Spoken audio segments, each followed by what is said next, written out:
human rights defenders on the occasion of the 20th anniversary of the UN's 4th World Conference on Women. He's also received Planned Parenthood's Margaret Sanger Award, the organization's highest award, the Champion of Choice Award from NARAL, and one of the oldest abortion rights groups in the United States, and many more awards. Let's give a round of applause for Dr. Willie Parker.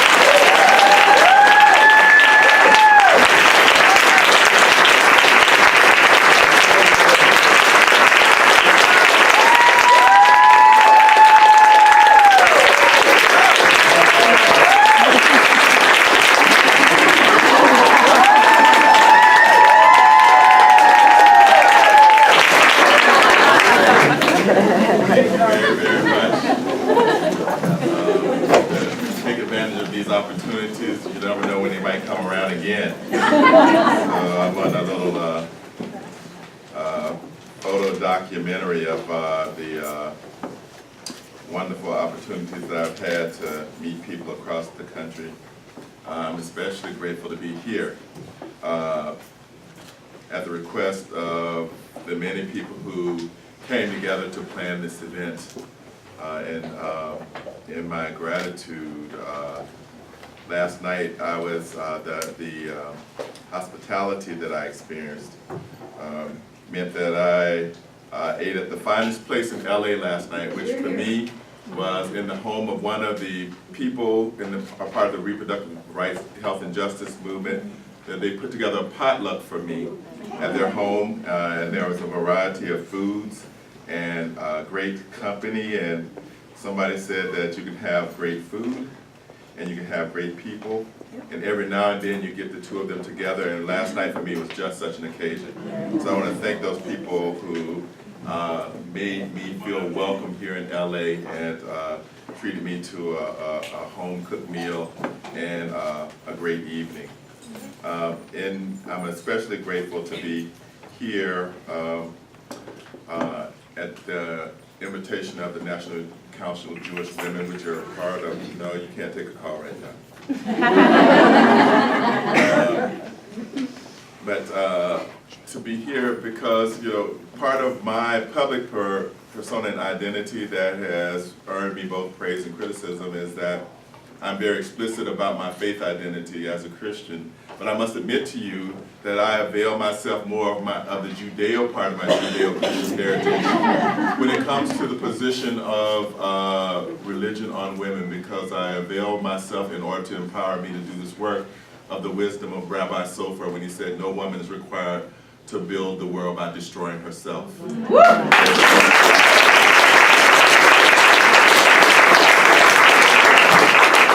the spirit of that wisdom, as well as the wisdom that I derive from my awareness of the very strong relationship between Rabbi Abraham Joshua Heschel and the man that we will honor tomorrow with the national holiday, Reverend Martin Luther King.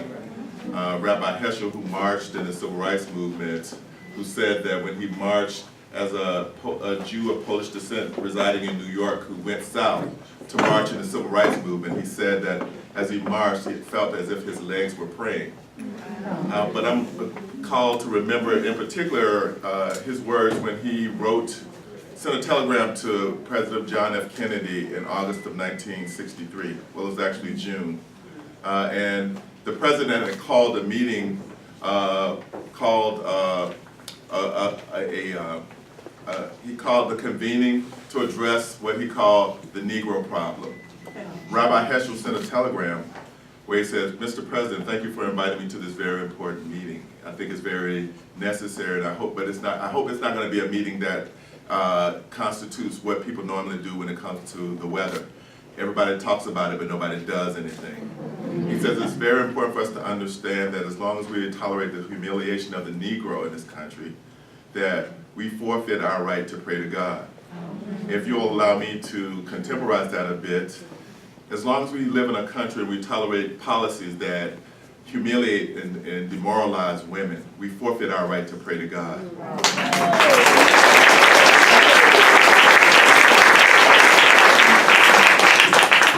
So I'm delighted to be here in LA on the occasion of the 45th anniversary of the Roe decision. And we'll celebrate tomorrow, as I said, the national holiday recognizing a man, Dr. Martin Luther King, whose efforts towards racial justice in this country made it possible for us right now to try to live together as brothers and sisters rather than perishing as fools, something that we are dangerously close to under this current administration. We also celebrate the 45th anniversary, which is why you invited me here in the first place, a federal policy that created an entitlement to abortion access in this country. But I'm going to explore whether or not we are actually celebrating Roe while lamenting the fact that we're still fighting that battle. I'll talk a little bit more about that in a minute. But I also want to do a check-in about the current events that we find ourselves in this moment. And if you'll indulge me as I reference the opening line from one of my favorite Amy Winehouse songs. What kind of fuckery is this?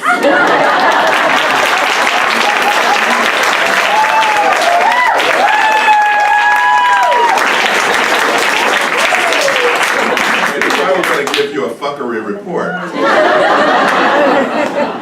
given what we face with anxieties related to what we wake up with every day under this administration, the blatant disrespect of people of color both domestically and internationally, the provocative nuclear weapons banter instead of actively seeking means to decrease the need to leverage that kind of threat for our world stability, and the actual threat to kick people out of this country simply because they were brought here by their parents,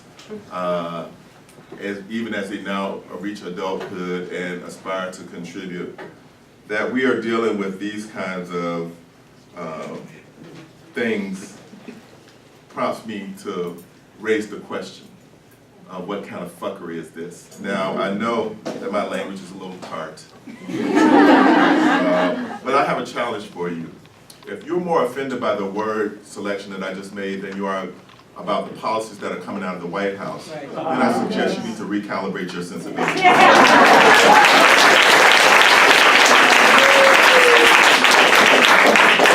Because I would submit to you, there's a difference between impolite language and profanity. Using a term like fuckery in a public discourse is impolite, maybe even inappropriate, and if it is, I apologize. But profanity is actions like disparaging the place of origin for people who make up the diversity of this country, or forcing the people of this country to barter the compassion that we feel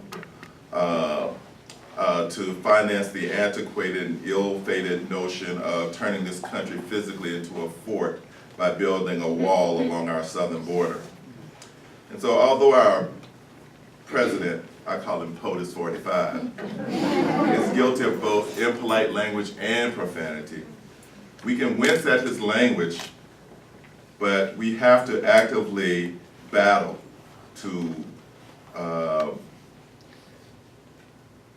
oppose a president who describes immigrants of African descent as having come from shithole countries.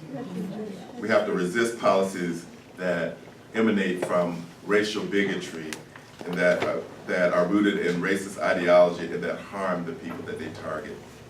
So can we be tempted to be disheartened in this moment? Of course we can. But I ask you to take note of the wisdom and the teachings that come from the Talmud. And I gently remind you how we must approach this current moment.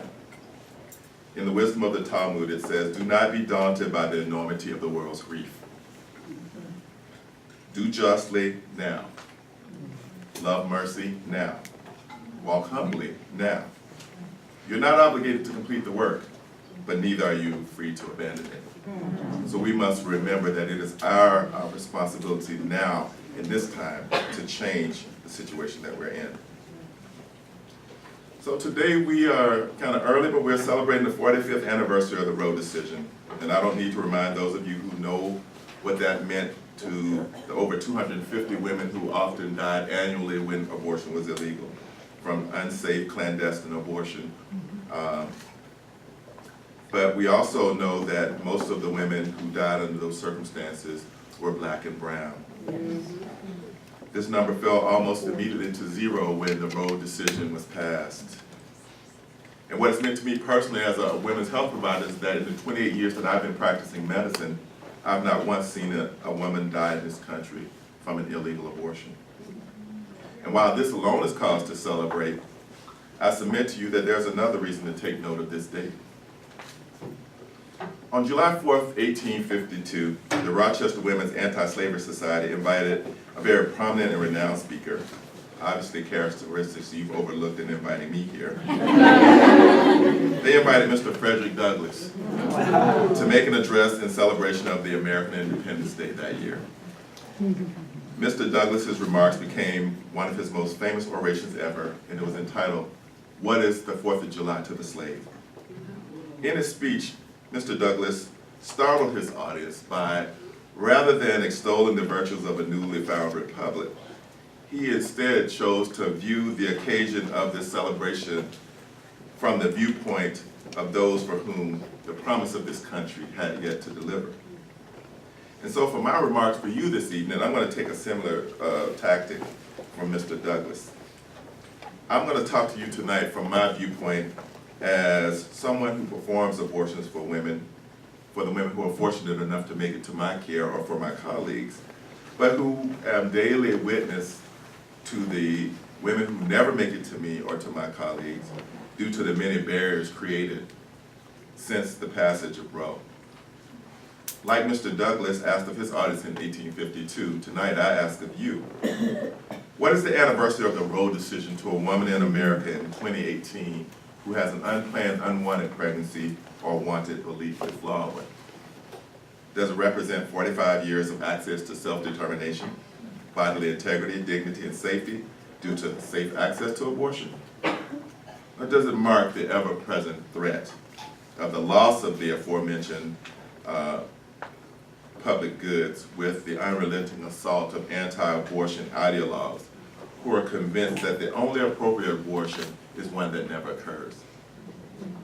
I think it represents both, and as such, I'll speak to both. The significance of celebrating the Roe decision is not lost on me, because in this country, on January 22nd, 1973, which also happens to be the day that President Lyndon Baines Johnson died, on 22nd of January 73, the U.S. Supreme Court, led by then Justice Harry Blackmun, decided the Roe case, and that put us on this road that we've been on for the last 45 years. Now, Justice Blackmun became a passionate advocate for abortion rights, often delivering speeches and lectures promoting Roe v. Wade as essential to women's equality, while at the same time criticizing the critics of Roe.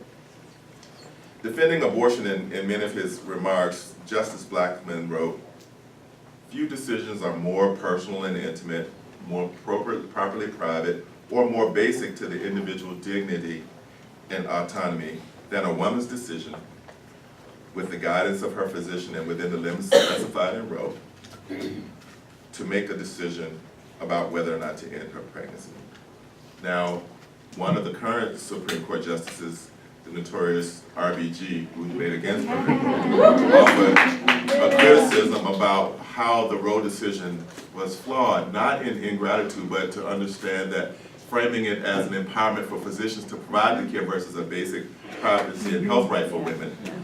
She didn't allow the best of enemy of good to be best, but she did cite that someday maybe our goal should be to create, have a constitutional amendment to say that women belong to themselves.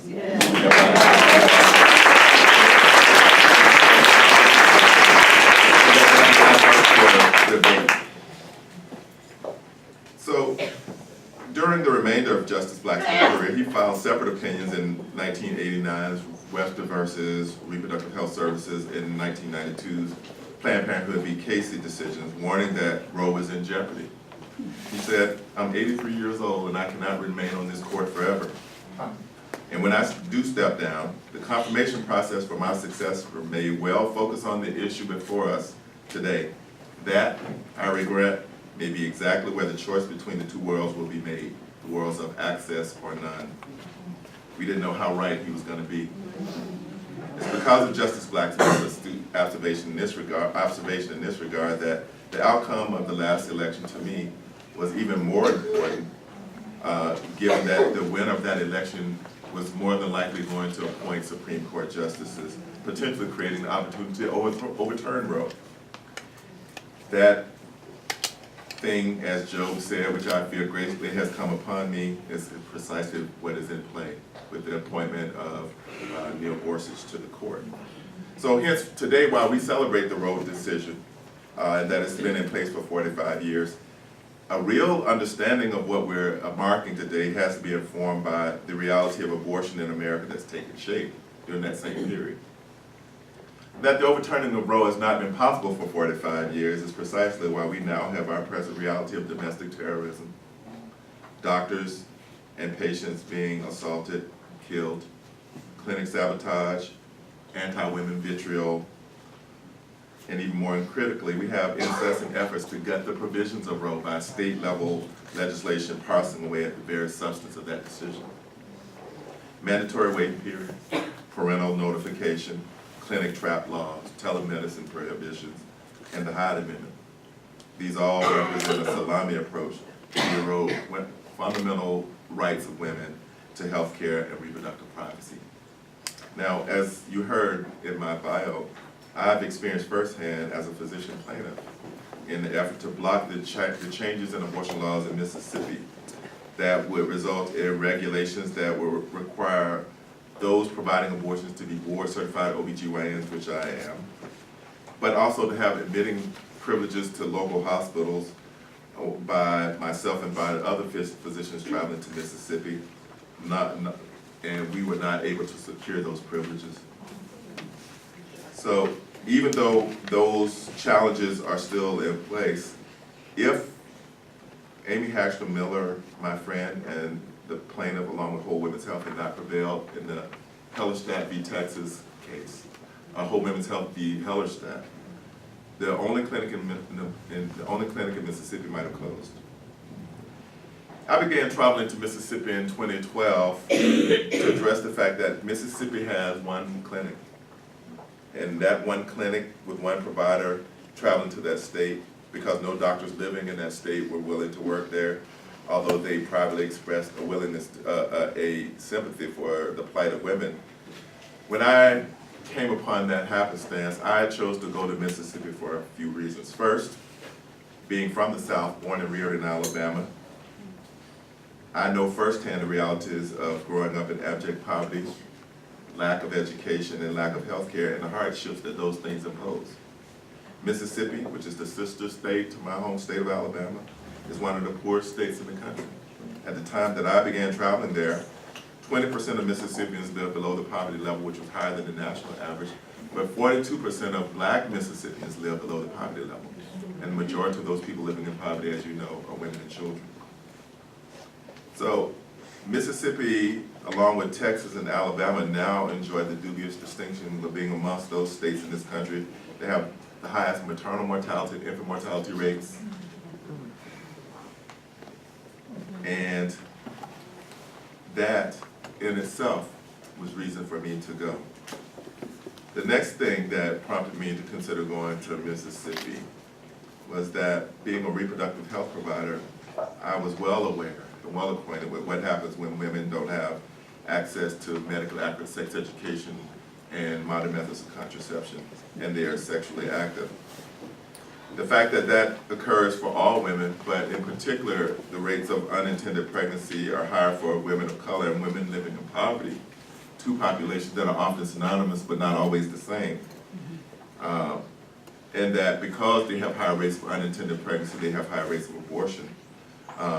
That in itself also led me to go to Mississippi, because Mississippi, as a state that is deeply impoverished and deeply racialized, meant that the disproportionate consequences to unintended pregnancy were going to accrue to poor women and women of color. And finally, my training as a physician and understanding of all the things that I just mentioned to you, but also as a person of color who had come from the ranks of poverty and as a self-described protector of human rights, I concluded that given that the most vulnerable women in Mississippi were poor and women of color, that if I, a person who graduated from the ranks of poverty and a person who experienced color stigma could not make them a priority, who would? Now, don't misunderstand this commitment as a subtle form of tribalism, because I'm well aware, as the writer Zora Neale Hurston once said, all my skin folk ain't my kinfolk. Which is to say that there are people who don't share my values and passion around the dispossessed and the disinherited in this country. And so I don't stand in skin solidarity with people who don't have as their first identity the primary worthiness of the humanity of people, and who are unable to respond with compassion to their needs, no matter what color they are. However, I decided that I was going to lead by example. And it led me to go home to provide care to people who are most in need, with the understanding that if I preserve their health and well-being, that everybody else was going to be okay. It also leads me to be extremely inflamed by the notion that, along with misguided people, white people who vilify abortion as strategically to curtail access to abortion, I'm also particularly inflamed by when those critics are black people or people of color, when they embrace notions that abortion is some sort of conspiracy leading to black genocide, which I'll speak to in a minute. I see my work as no different from medical relief work that occurs in health epidemics in the international settings. In my opinion, there is an epidemic of reproductive oppression occurring in the South, but also all throughout this country. People often like to give me credit for going home to the South because they think that things are worse in the South. But I've adopted as my definition of the South the one that Malcolm X gave when a journalist once asked him if he thought that race relations were better in the North than in the South. He said, oh no, things are as bad up South as they are down South. And the journalist, perplexed, said, well, what do you mean? He says that when it comes to race relations in this country, I define South as south of the Canadian border. And if you think a little bit about that, the spread of reproductive oppression throughout this country is such that the South is no longer the worst place, it's merely a sentinel of what's happening all over. We can rightfully say that you would be hard-pressed to say that a woman in Ohio, which is north of the Mason-Dixon line, in a state that has now become extremely hostile to reproductive rights, has an easier time getting access to abortion than a woman in Mississippi. It is because there's been an intentional gutting of the provisions of Roe, so that even though abortion remains legal in this country, it becomes practically inaccessible. Yes. Right. So I'm simply responding to the need that I perceive, that am moved by the compassion that I derive from my faith identity, but also as a healer. And I'm encouraged to be here in LA tonight and to become aware that there are people who are similarly situated in this state that's often assumed that reproductive rights, justice, and health are a slam dunk and that there's no work to be done here in LA. But I am sure that you know, as Dr. Martin Luther King, I wish he had become our president, as he once said, that progress never rolls in on the wheels of inevitability. So that women are better off in the state of California is only because people like you have understood that power concedes nothing without a demand, and that you've made demands on behalf of women. And that's why I'm happy to be here in community with you tonight. Now, I want to speak to, as I referred to earlier, the pernicious actions of some abortion opponents that leave me offended by its white opponents and disappointed in its champions of color. While the legal battle over abortion has devolved from a national approach in efforts to overturn Roe to a state-based approach with crafted legislation, the parallel war that's gone on for the hearts and minds of the public has been a cultural war. And the most crafty and cynical tactic currently at work has been the abortion is black genocide argument. And that campaign has waxed and waned over the years, but recently it's gained more traction. And in substance, it is this. The allegation is that abortion is a genocidal plot by the government, funded by Planned Parenthood to build abortion clinics in black communities and to coerce black women to use dangerous methods of contraception to kill themselves and their babies. They often allude to a Negro project put in place by the founder of Planned Parenthood, Margaret Sanger, that is allegedly core to Planned Parenthood's mission today. Sounds pretty horrific, right? Yes. Meanwhile, back here on planet Earth, there's a Now, let's say, if for the sake of argument, I conceded all of these points, that there was this thing going on that they've articulated. The following question still remains. What does any of that have to do with a woman in 2018, whatever her background, choosing to discontinue an unplanned, unwanted pregnancy or wanted but lethally flawed one?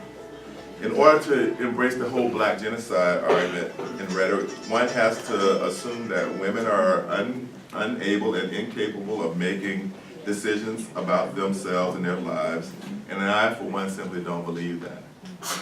The late Senator Johnny Patrick Moynihan once said, everybody's entitled to their own opinion, but nobody's entitled to their own facts.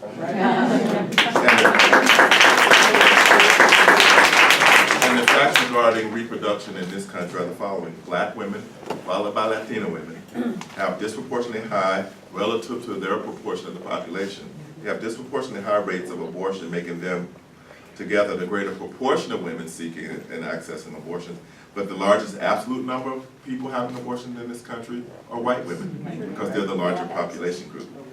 I call, when people cite these higher proportionate rates of abortion for women of color, decontextualized, I call these decontextualized facts epidemiologic mischief. I agree with the rap artist and entrepreneur Jay-Z. He said that men lie and women lie, but numbers don't. And so we have to understand that abortions come from unplanned, unwanted pregnancies, not from race-based allocation of resources. With regard to the assertion that 9% of abortion, that 75% of abortion clinics are built in black communities or near communities of color, alleged by Herman Cain, who's once an African-American presidential candidate, and others.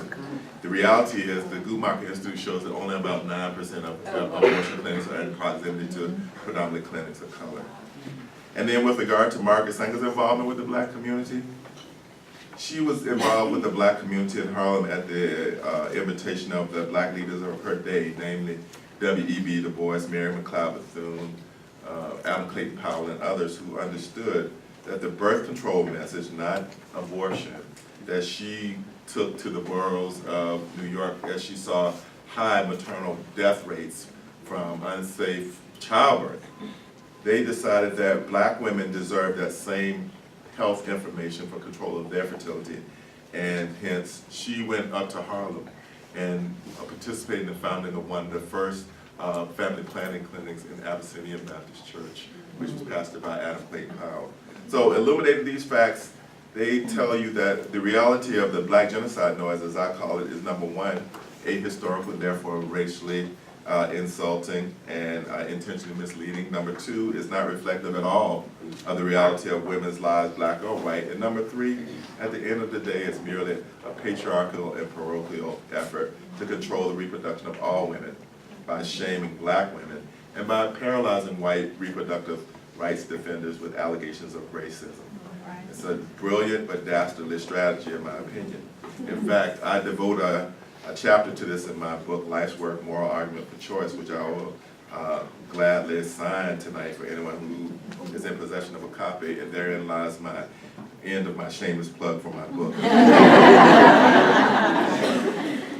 But in response to this moment, what are we to do when we live in a moment best described by words uttered by James Baldwin?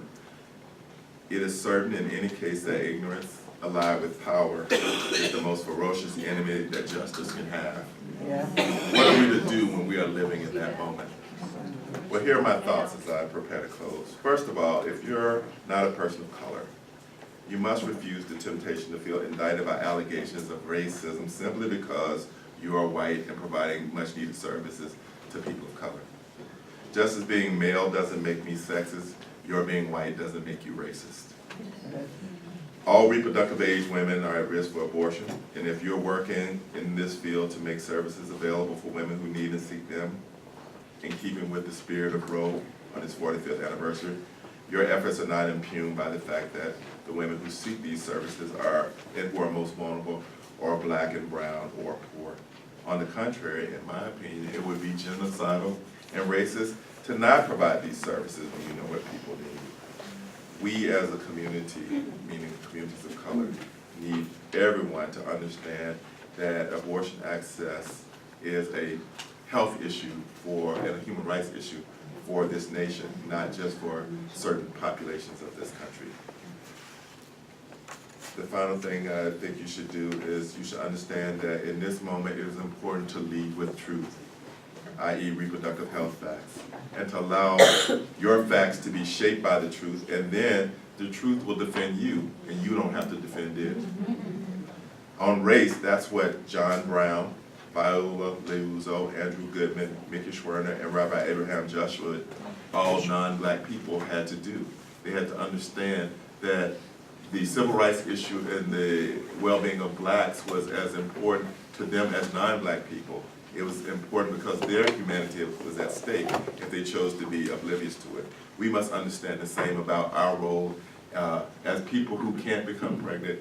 For those people who can become pregnant, our humanity is at stake if we abide injustice towards them.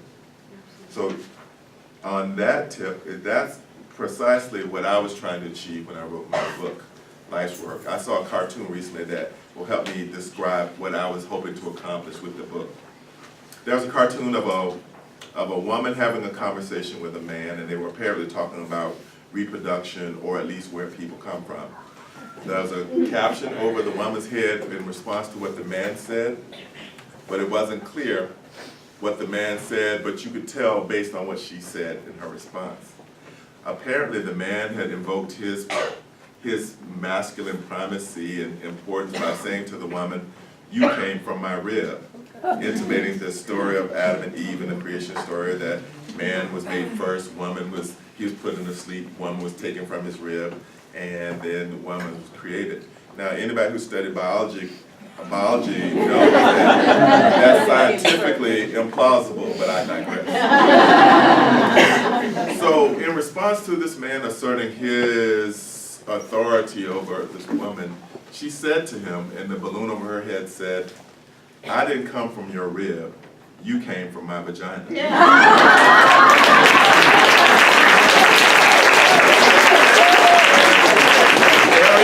The tension that we face at this moment with regard to reproductive rights and health policy in this country. We have a non-scientific understanding that people come from other people's ribs, and we have a scientific understanding that humans come from vaginas. And the problem is that those two things are not in tension, but there's a false division between a scientific empiric understanding and a non-scientific or non-empiric understanding. And it was precisely that false tension that Dr. King sought to diffuse when he declared that science gives mankind knowledge, which is power. Religion gives mankind wisdom, which is control. Science deals mainly with facts. Religion deals mainly with values. The two are not enemies. If not now, when have we ever not needed people to be smart enough to do the right thing and kind enough to do the right thing? The religious values that will promote compassion, and then the intellectual rigor and the evidence basis to know what the right thing is to do, those things are not in tension, and we need them both at this moment in time. So as I close, I say that today we know 45 years of women in this country not dying due to illegal abortion. It's my desire that we will be, and it will be my professional ongoing commitment, that I will continue to make an effort so that 145 years from now, Roe will be the law of the land, if not something better. The current reality tells us that this will not be the case without sustained vigilance and effort. So towards that end, we need to do two things. One, we need to realize, as someone once said, that societies grow great when people plant trees under which they will never sit. Societies grow great when people plant trees under which they will never sit. And what that means to me is that individually, daily, we must find causes and issues that are important but that may not benefit us directly. And when we do that, the second step towards the fulfillment of making this world a better place and a legacy for our posterity is to look in the mirror and to repeat the words of a very wise sage in American history, and that is Dr. Seuss.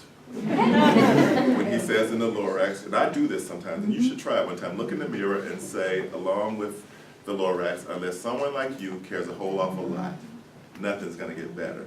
It's not. Thank you so much for your attention.